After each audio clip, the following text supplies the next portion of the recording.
Previously on Podcast Without Pretense. Shut up, Jonathan. I dared him to eat the plants, but it's a poisonous garden. I don't know if he's going to try it or not. That was a great episode that day. That's the day we lost Jonathan Strickland off the show because on a dare, he ate basically anything that he's allergic to, which is everything. So that's a shame. Yeah. I'm Iyaz Akhtar. I'm Eric Sandine. And together, we have black armbands to mourn Jonathan Strickland. Only because he's on vacation. He's not dead. So let's get that out of the way. Yeah, he's not dead. He's as dead as Superman was in Batman vs. Superman. Not very. So it's okay. And he didn't actually eat anything terrible. Yeah. So today's episode... something terrible. He's in Ireland. That's true. There's a good chance that Jonathan Strickland right now is in anaphylactic shock. And if he is, this is not funny. And if he's not, this is still funny. All right. True. Let's talk about nonsense, shall we? Yeah, we can do that. So, Eric, have you seen this case made by a fellow named Nick Lee that allows an iOS device to essentially run Android? No. So what he did was he took an old like LG G5 he had sitting around, and using the open source nature of Android, he figured out a way to actually send the video between the device from the Android device to iOS over a lightning cable. Yeah. Gotcha. Yeah. So the thing is, he wanted to like come up with a better way than just having a phone attached to a phone. So he used an Android development board, and he put it into a case with a little battery, and then he connected it to the iPhone. Then, with a custom app, was able to have all the touch points, all the touch inputs relayed to the Android phone, and then send right back, which I thought was really cool. Now, what do you think about this? I mean, okay, so it's definitely really cool. And it's definitely one of those, well, why did you do this? Because I could. I can't see any functional use for it, but I'm impressed by it. I think it's freaking awesome. I made the mistake of covering this news for a show I do, or at least I'm doing this week. How many people did you anger? I pissed off a good number of people. They're like, "Oh, look at these iPhone users who definitely desperately want Android," or "Why the hell would you ever do this?" And I'm like, do you people not understand like the nature of the idea that if you had like a custom case and an app, that you could have Android running on an iPhone? It's like, yeah, essentially it's a different phone and different power, but like for testing stuff, I think it's pretty cool. I mean, but what's really impressive is the fact that, so like in theory, you could do the same thing with, anything else, right? Because the custom app is just registering the touch points on the screen. Mm-hmm. So if you can map that to just giving an input through the lightning cable of a screen, you could slap a battery pack on it and run Linux on it or run whatever you want. Just swap it out.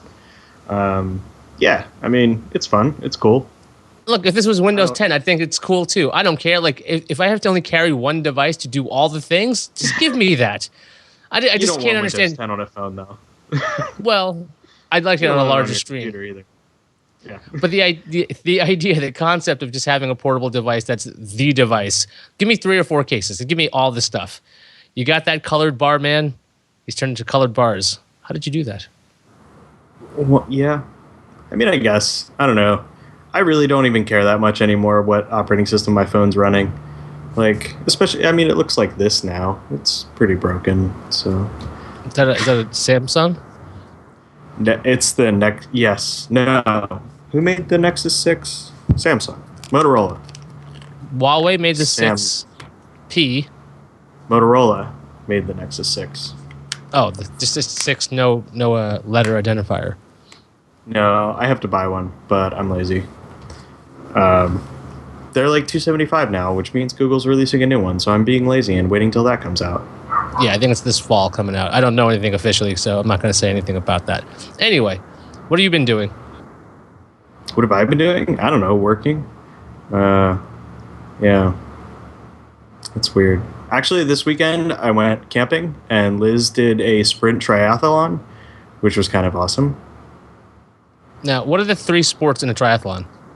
So it is swimming, running, and biking. So the sprint triathlon is 400-meter swim, I think 10K bike, and then a 5K at the end, just to round it all off for good measure. So I would do very poorly at that because I've only taken about 5 weeks of swimming lessons, and I missed the last bunch because I've been sick, and we all practice in one really small lane. So I would think that my cough would not be pleasant in a pool. I think it's pretty disgusting, like in an office space or in an open space. But something about being in a soup with people and coughing, I just think is more gross. Well, I mean, so it was an open lake. It's open water swimming, so don't even worry about it. I mean, it's a giant lake. You're good. Okay, so that's you're not in a lane. Yeah. All right, good to know. So yeah, I would probably lose a lot of energy there. Biking, not so good at. So I'm pretty sure Liz would have beaten me on a one-on-one triathlon. Oh, she definitely beat me.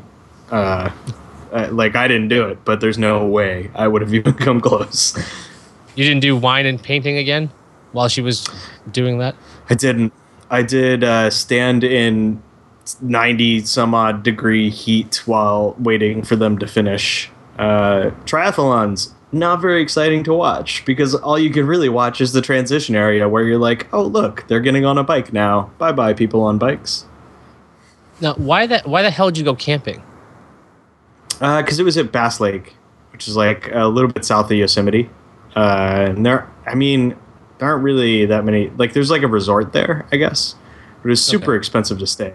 So it was just worth like, setting up a tent for like $10 a night, and we were within like a 2-minute drive of the staging area. So yeah, I'm still without the capability of understanding why somebody would go camping after all the years of technology that's given us, nice places like apartments, things like plumbing, indoor plumbing, that is. So you just don't like camping in general. You just don't understand it. I have yet to fully appreciate the concept. I could go for a hike, I could go out all day, but like I'm coming home at the end of the day, or a hotel, something that has a door, with a lock, not a zipper, and not an RV, but like an actual, like stationary. Oh man, immobile. Even RVs are not enough, huh? That's that, yeah. So you just do not want to be. I have yet to, you know what, maybe I would try the RV one first. Let me get one of those giant, like, tour bus style RVs. Totally cool with that. Maybe bus camping. How does that sound? Bus camping. Kind of do that. Yeah, maybe.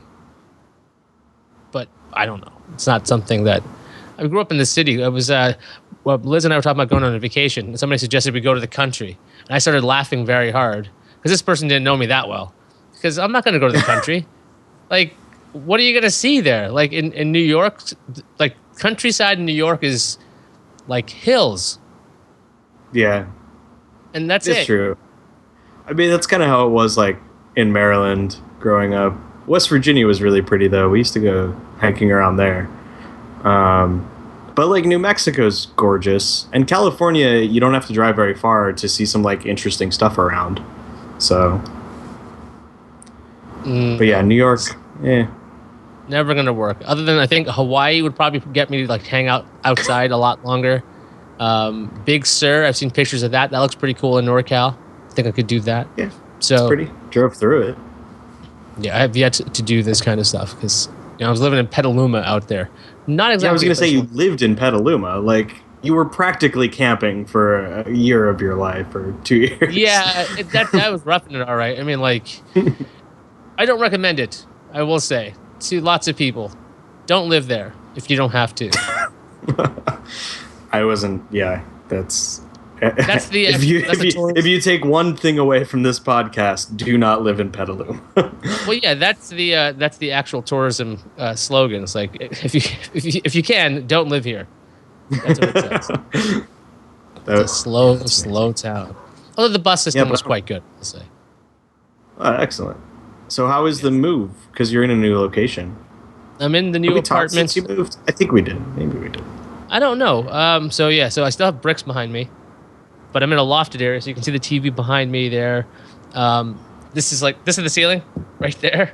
So I'm seated on a 13-inch subwoofer. You just changed my entire perception of that room. Like, it didn't look that small until you just reached up and touched the ceiling. This is the ceiling, and this is a ceiling light right here. Yeah. So I'm actually seated though on a 13-inch subwoofer. So if I sit down like on the ground, like I got to really stretch out. My son's able to stand up and walk around up here, which is not bad. So he's about 4 feet tall. 4 feet tall, maybe taller than that. But either way, it's so much extra space, and I've got to really figure out how to plan this area, because I actually tweeted out my setup. There's a tool chest in front of me. One of the drawers is pulled out. There's my laptop. On top of it is a magnetized Logitech webcam, 2 box lamps, which I cut part of the shelf off because it was too tall, because this is a short space, and a couple of boxes to hold my microphone. So it sort of works. I just need a table that's basically like a child's table that can support some weight and a decent chair. So otherwise the move's going pretty well. The office space needs some work, or like video game chairs or low couches or something. But you laugh, but when you're down there, by the way, it's like a 12-foot ceiling when you're down there. So like the space just looks like, it's absurd. Like this wall just keeps going. You get like a sense of perspective behind you, because you can see like the fireplace and then a hat. Mm-hmm. And so that actually makes perspective work. But like so the hat's the hat's very important. I don't know. It somehow survived the move. That is a straw New York Yankees hat that was given to us at a Yankees game. And there's like one random like nail in the wall. So of course I put up the hat, because we got to put up pictures and stuff, because it's just bare back there. Yeah, it is a giant 12-foot tall brick wall. Yeah, it's a lot of brick. So we've put up some pictures. We've got some ideas about adding a cargo net. We're not kidding about that. So like there's a couch right below me there. Just for like stuff on the ceiling? A cargo net. Oh, you mean just draped to hang stuff on? Well, no, just so you can climb up to the loft from this side, because there's 2 entrances to this loft. So yeah, gotcha. So the move's going pretty well. It's just so much more space. It's crazy. Now I'm wondering, like, because I was living like in a 500 square foot place, if this seems like it's so much more gigantic, but it's probably like 650 square feet plus all this other space on the top, because like so much of the first floor is not covered with the same stuff. None of the storage space has to be eaten up there, so it's really different. So I'm liking it. We've even got a little portable air conditioner, so that doesn't eat up window space. We have windows, lots of windows. It sounds silly to be excited about windows, but it's nice. Got 3 giant windows. My like next move, I'm going to be excited about airflow, because like the current place I live in has 0 airflow. Like to the point where like if I cook anything and there is not a fan pointed at a smoke alarm, the smoke alarm will go off. No matter, like, it doesn't even matter. I look across the street and I can see that the people who have whatever apartment next across the way, they have like a window and another window, so they can actually have like a cross breeze going. And I'm like, ooh, one day. That's fancy stuff. Yeah. Yeah. Right now, it's really funny, because I moved here from New Mexico, where like you get a giant ass house for nothing. Like I paid half as much for a house that was probably 3 times as big as this one in New Mexico. And like, it's funny because now this place is small. I have no idea what the square footage is, but I'm now to the point where I'm like, this place is too big. I have too much stuff. I need to get rid of way more stuff. Yeah, which is odd, because like when I move to the next place, I'm going to be like, why do we get rid of all of our stuff? Like, we got rid of so much of our stuff. We used to live in a 3-bedroom house before we moved to that shoebox, and then when we moved here, since we got rid of all of that stuff, we have so much more space because we got rid of so much stuff. Now it's like, well, do we have to buy something that just sits in the corner that never gets used? Yeah, you might have to get something just to dust it, but no, I'm not going to do that. Yeah, that's the problem. When you have a bunch of space, you actually kind of have to put stuff in it, because otherwise you just like, it looks weird. There has to be a thing, or like, I guess you could just hang a lot of pictures everywhere. Yeah, but like if you have like a giant empty corner, it looks weird, because you're like, well, there should be like a chair there or something. You just put That's why I think you could use like short throw projectors. That's what you do. Right. You just put them everywhere, right? And you're like, okay, that's gonna be a plant, nice, and that one's gonna be a chair. That'll be great. I mean, you can't use them, but like, Yeah. it's easy to pack. How expensive are Pico projectors at this point? You can get a couple of them pretty cheap. Well, as long as you keep the space dark, I think you can get them for a couple $100. But the image is not cheaper than a chair. Yes, that's true, but you can take it with you camping, right? You could put it in the corner. You're gonna need a generator or a battery powered one, but you could take your favorite decor with you with projectors. This is dumb enough to work. The only reason that would be funny is just to see the reaction on, like, if you're in a campground that has like designated spots, just see other people's reactions as they walk by your complete virtual reality campsite. That might work. I'm also thinking that'd be nice. That's a way to have real like virtual pets. Just have like projectors everywhere, so you see them walking like on the wall. Essentially, you're like, okay, there goes the dog. Didn't Microsoft want to do that at some point? There was a demo video with that from Microsoft. I think that was Bob, wasn't it? They had the little dog. Oh well, there was Bob and assistant. Was that ME? Maybe. No, Bob was Bob. Bob. That was Bob predated ME. Did he? Huh. I think so. All right. I think Bob predates at 95. Possibly. Oh God. You're going to have to look it up. Microsoft Bob, if you guys don't know what we're talking about, was this fun attempt by Microsoft to basically take the metaphorical concepts. I was thinking about the dog, whatever the dog's name was. He was. I forget the dog's name. Yeah. No, I remember Bob now. Yeah, 3-1. Yeah, there's Clippy, and then there's some kind of dog. That is other assistant. Was it Rover? Just Rover? I think it's Rover.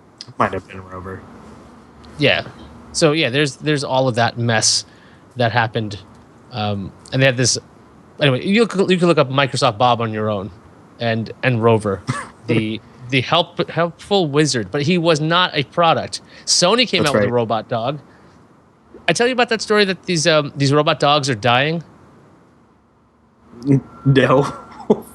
All right, so people had bought a bunch of these robot dogs and like from Sony, the Sony Aibo dogs, and they've been around for like 13 years essentially. They've been taking care of these dogs, but now the parts are wearing down, and Sony doesn't produce this anymore.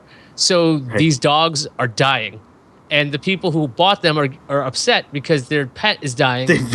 They've reached end of service. Yeah, and I'm like, awesome. Man, the whole point of a robot dog though was to avoid the death concept, But I guess if you play with it every day for 13 years, you're going to get a little attached. I mean, it sounds like they need to open source the parts so somebody can just manufacture them. Like it didn't like Polaroid. Like Polaroid like just came out and said, because like isn't Polaroid film now like produced by somebody not owned by Kodak? I thought they had a license. Or that maybe they licensed it. That's probably what happened. Yeah, so they can license it. But I think if Sony wanted to, they could just. You're right. They could just be like, here are some schematics. Print the parts all you want because we're not. Yeah. We'll sell you the printer, but we'll sell you the dog. Right. But I wanted one. So that is a reminder for all of us. If you're looking into robot pets, buy at least 5 of them assuming you like the one that you have. Yeah. Buy 5 spares for spare parts. Don't name the spares. Okay. Yeah, you should probably take apart the spares before you even activate the one that you like, just so they're all in parts anyway. Yeah, so don't activate all 5 and see which one you like best either. Now you're playing God. That's a bad idea.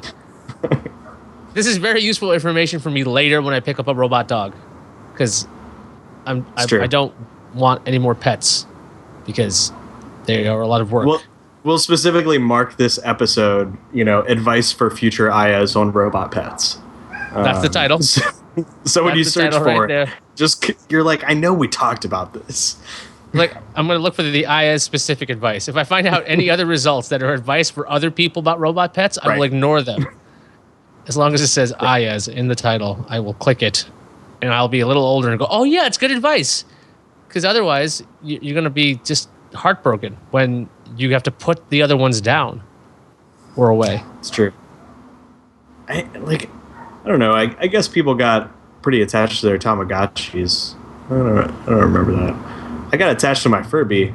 Not really.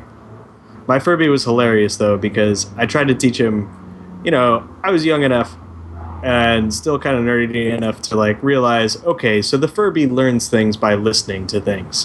What if I take the Furby, put headphones on it while I'm at school during the day, and then he'll just learn a bunch of words while I'm away?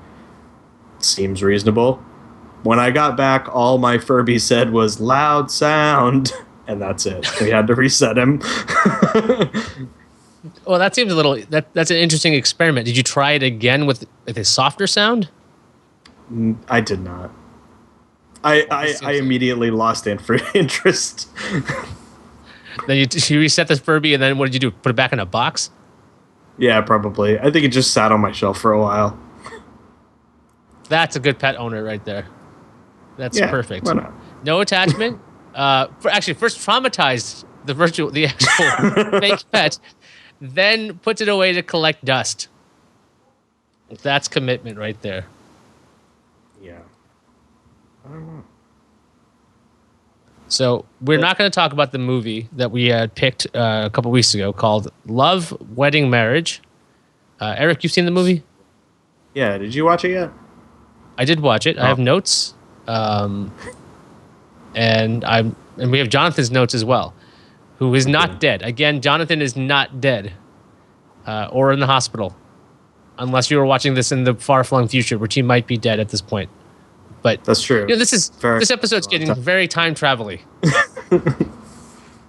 So in the case you're watching this, if you're watching this relatively recently to its recording, there's a good chance Jonathan is not dead. But we have his notes, and we'll eventually, I think we should all reconvene and talk about Love, Wedding, Marriage. But do we know whose turn it is to pick a movie? Actually, Love, Wedding, Marriage. Jonathan picked Love, Wedding, Marriage. So it's one of us. What did we watch before that? I don't know, but I know if I'm picking, it's going to be Kindergarten Cop 2.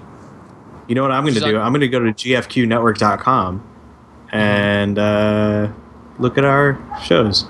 Okay, Kindergarten Cop 2. I saw that on Netflix, and it's on my list.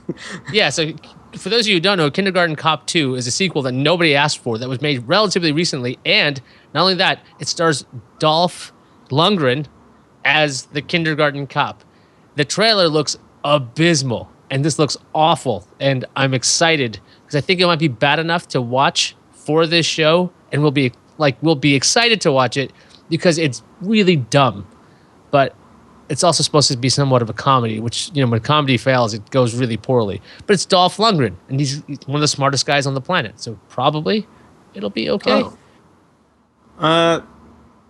I don't really know whose turn it is because it may be my turn, but it doesn't matter because the last movie we picked before this was Rock and Roll Frankenstein, which wasn't really picked by anyone. That's me. I picked it. So yeah, but it lined up. It was my pick. So yeah, I thought it actually lined up because the next person who picked was me, and then it was Jonathan with this thing. So that means it is your turn, and we could pick a movie at some point. If you really want to pick that, then I'll just let that be your pick. Oh yeah, I'll pick it watch later. Hotel Transylvania 2. That looks horrible. I think my son wants to watch that. But you know what's also on Netflix that I really enjoy? Have you ever seen Breaking the Magician's Code? Magic's Biggest Secrets Revealed? No. Okay. I don't know if this is in the 90s, 2000s, but around this time, Fox starts airing a bunch of specials with the Masked Magician. Yeah, I watched this when it was on the air. 5 of those episodes are on Netflix right now. They just added them. And I hadn't seen the 5th episode in a long time. I have copies of the other episodes because they actually they brought it back on my network TV with the Masked Magician as well. But the weird thing is, in the 5th special, they have a different magician. And they never reveal who he is. Different mask, he's a lankier fellow, and it's very different. And I suggest watching it if you guys haven't watched it because it is so cornball. And you have Mitch Pileggi, who I think played Skinner on X-Files. You know, he's usually really a badass character, but in this show, he's just making these terrible, salacious comments about the assistants.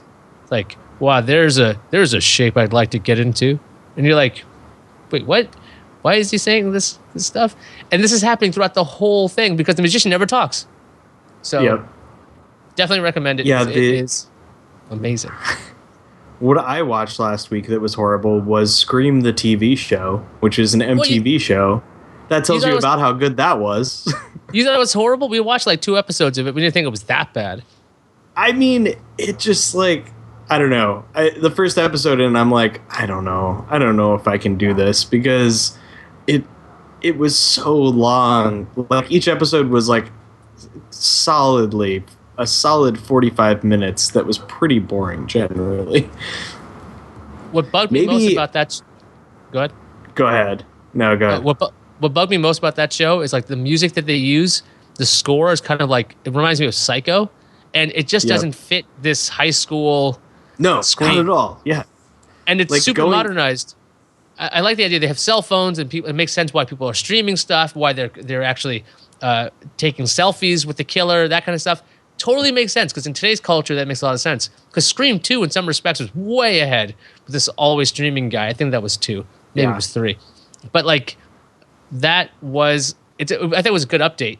But like you said, they're long episodes. I think the music is the thing that completely throws me off. Yeah, I mean it was all right. I don't know. I didn't like super enjoy it. I did watch. Oh man, how do I see like my Prime Video? We did rent a horror movie the other day that was actually kind of cool. It was very grindhousey. Was it called Grindhousey? No, it was called Southbound. It was pretty weird. I haven't seen it. It's like kind of 3 or 4 vignettes, like closely strung together, but it was entertaining. I mean, Liz and I watch a ton of horror movies, so like when we get to the point where where we get to the end of one, and we're just like, "Huh, what exactly just happened there?" It's usually a good thing, but it was good. I really enjoyed it. It was like Southbound. I hadn't even heard of it. It just popped up on Rotten Tomatoes or something like that. Okay, I might give that a shot. And on that note, I think it's time to look into the future. Are you ready? Hmm. Is that a yes? Yep. Okay. Next time on Podcast Without Pretense. And that's the advice I took for me from 6 years ago. I didn't know I archived that podcast, but I did. Well, I mean, 30 allergic reactions later, the guy's still not dead.